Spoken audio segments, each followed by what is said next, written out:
It's a new day.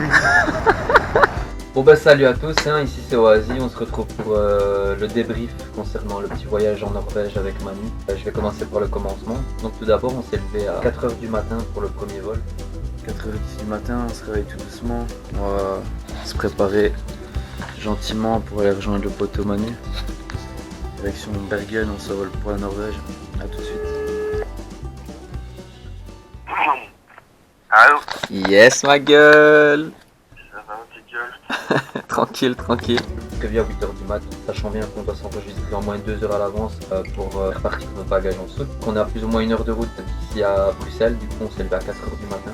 J'ai été couché vers minuit, 1h du matin, donc ça fait plus ou moins 3 heures de sommeil, c'est déjà pas énorme pour commencer un petit voyage comme ça. On est parti pour Bruxelles, on prend l'avion sans problème à l'heure. On arrive à Amsterdam, on a plus ou moins 2 heures d'escale. Du coup on se balade un petit peu dans Amsterdam, tout se passe bien, on prend l'avion, on arrive pour Bergen. Le coucher du soleil est à 16h20.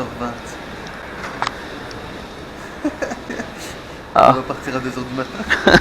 Du coup là on descend tranquillement, on va au point info touriste pour prendre connaissance un petit peu des moyens de transport, le bus, le train, le bateau, etc. Là, on explique au type du guichet qu'on a rendez-vous à une certaine heure à Oda, qu'on doit y être absolument pour cette heure-là. Du coup il nous indique un trajet à respecter et d'ailleurs c'était notre seule option. Du coup on n'avait pas d'autre solution, on doit absolument se finir. On devait prendre un bus, puis un bateau, puis encore un bus et on avait plus ou moins 20 minutes de marche et on était sur place. Donc du coup on lui demande où on peut se procurer des tickets de bus.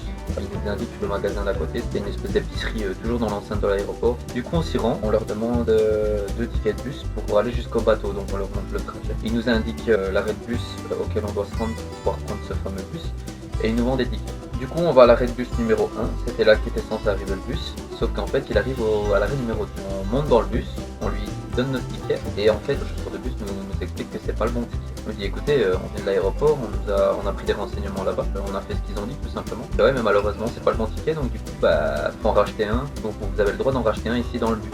Forcément on en rachète un. Le bus nous amène au bateau, on n'attend pas très longtemps, il arrive au bout de 3-4 minutes. Pendant la traversée on se dit bon on va peut-être essayer de payer avec le ticket de bus qui nous restait, qui nous a servi à rien. Sauf que forcément ça n'a pas marché, la femme elle arrive, elle nous dit écoutez voilà malheureusement c'est pas le bon ticket, il faut me suivre si vous voulez payer votre transport. Il coûtait 43 balles par personne.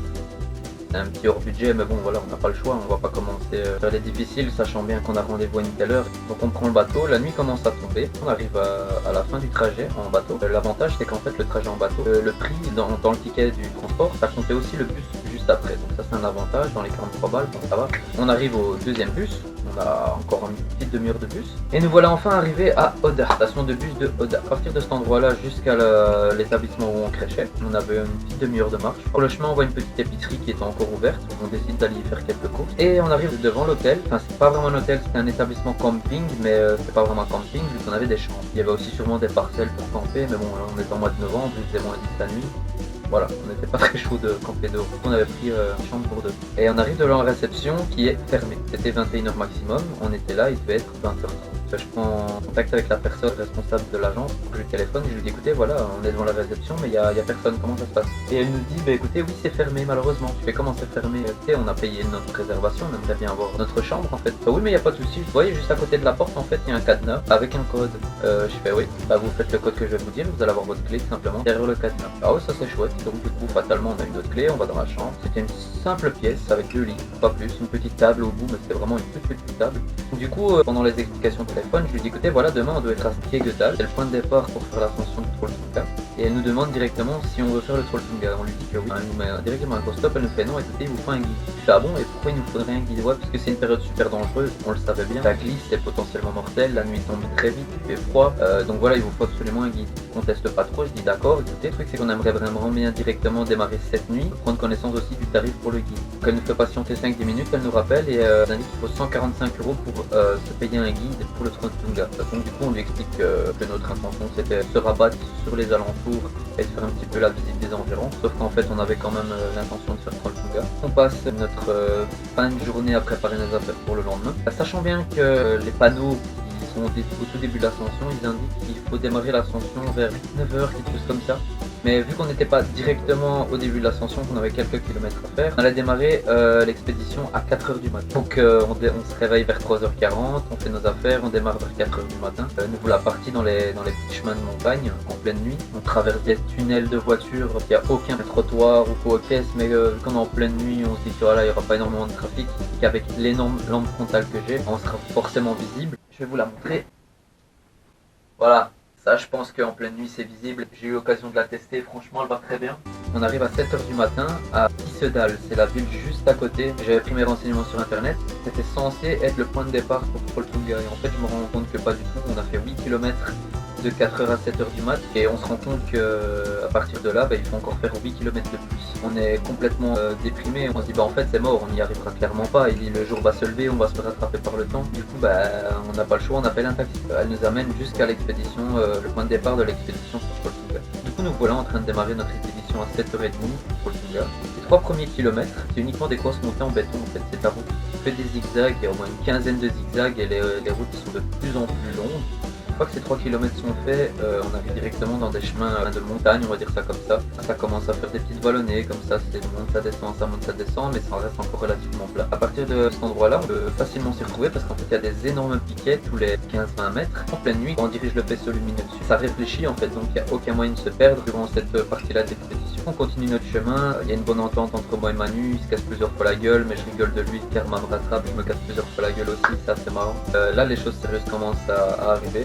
À choper des montées intenses et des gros escaliers en pierre. La neige elle commence rapidement à s'installer, plus on prend de la hauteur forcément plus la neige commence à prendre de la place. Et pour nous permettre de suivre le chemin, en fait on suivait les traces de pas dans la neige. Soit ça qui nous permettait de nous y retrouver, soit c'est des gros T en rouge marqués graffiti sur les cailloux, mais il y en a certains où c'est bien visible 3-4 fois d'affilée sur 20 mètres, mais parfois pendant un bon kilomètre il n'y en a pas du tout, ou alors ils sont très peu visibles. Et on continue à monter, là le chemin il devient de plus en plus compliqué parce qu'on a des simples chaussures de randonnée, on n'a pas de chaîne à nos pieds et en fait on doit traverser des espèces de cours d'eau complètement gelés et forcément sans point d'appui fixe, à part qu'on avait des bâtons de marche, on se retrouve vite à glisser, on se casse plusieurs fois la gueule encore une fois. Je pense qu'au total on s'est bien éclaté la tête une trentaine de fois nous deux réunis. C'est assez marrant mais au bout d'un moment ça devient assez frustrant. Plus on se rapproche de l'arrivée, plus le chemin est compliqué. À un certain moment c'était comme dans les films, on devait commencer à se tenir à une grosse corde pour monter parce que le chemin était beaucoup trop pentu et beaucoup trop glissant, et si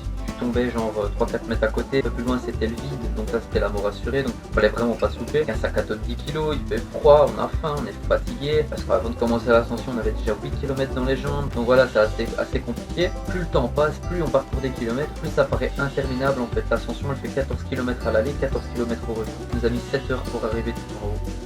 On avait même plus la possibilité de voir en fait parce qu'on avait des poches à eau avec des tuyaux qui revenaient devant. Le temps il était tellement froid que le tube il a complètement gelé en fait, donc l'eau ne circulait plus dans le tuyau. Voilà, après plus de 7 heures de marche, nous voilà enfin arrivés tout en haut. On est super content, même si ça se voit pas directement sur nos têtes, on est quand même fatigué. Je sors mon drone, je fais quelques vidéos. On est arrivé sur place, il y avait un groupe de 10 personnes et un groupe de 2. Le groupe de 10 personnes c'était un voyage guidé en fait. Du coup dans les 10 personnes il y avait un guide. On se concerte un peu avec Manu et on se dit écoute, on a deux solutions en fait. On est arrivé là-bas à 14h30, la nuit elle tombe à 17h, donc si on part pas tout de suite, on va rester bloqué là avec la nuit totale en fait. Soit on prend l'initiative de dormir sur place parce que j'avais tout le matériel de camping sur moi, en prenant le risque de pas arriver à l'heure le lendemain parce qu'on devait rendre les clés au camping, ou alors on profite du peu de lumière qui nous reste pour commencer la descente. Et fatalement en fait on s'est dit que le voyage guidé c'était un bon plan parce que forcément le guide il connaissait les environs.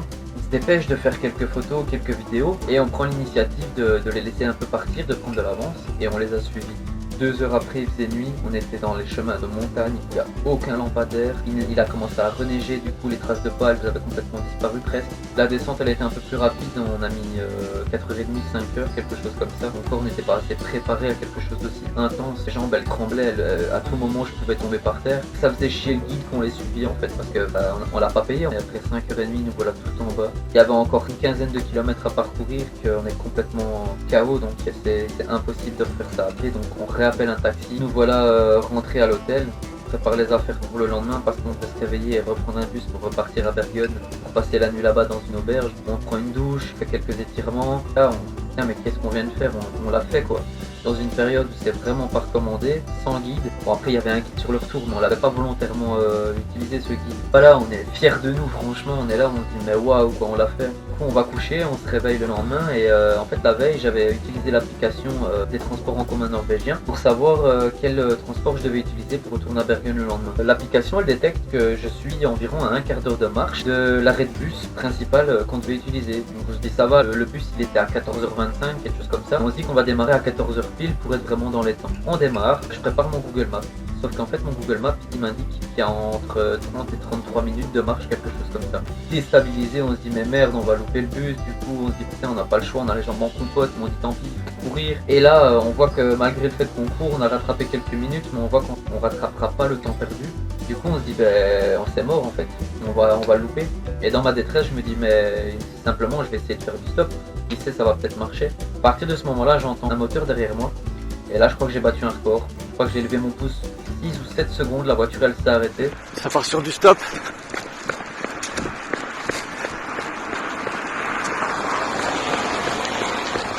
Ah, ça fonctionne.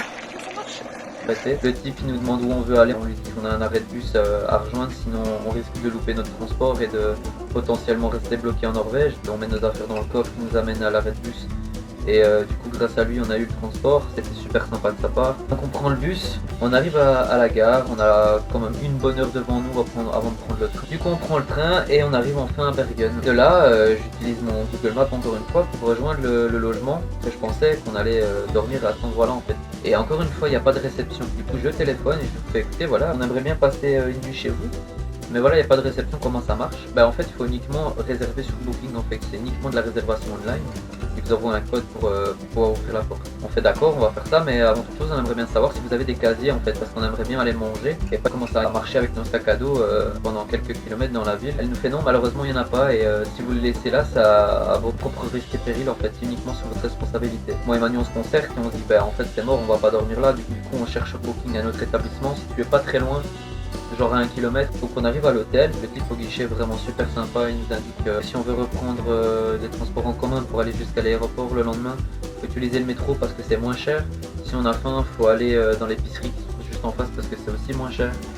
Donc du coup on rentre, on s'équipe un petit peu pour aller faire un petit peu de marche. Et voilà, nous on dépose nos affaires, on se dit qu'on a grave la dalle, on veut vraiment un repas copieux, donc on se dit tant pis on va se faire un petit resto, mais sans trop abuser. On n'a pas été bien loin, on a fait juste le bâtiment mitoyen, le bâtiment collé à l'hôtel. C'était petit resto italien, on a mangé là vraiment le simple repas classique. On rentre à l'hôtel, on prend une bonne douche.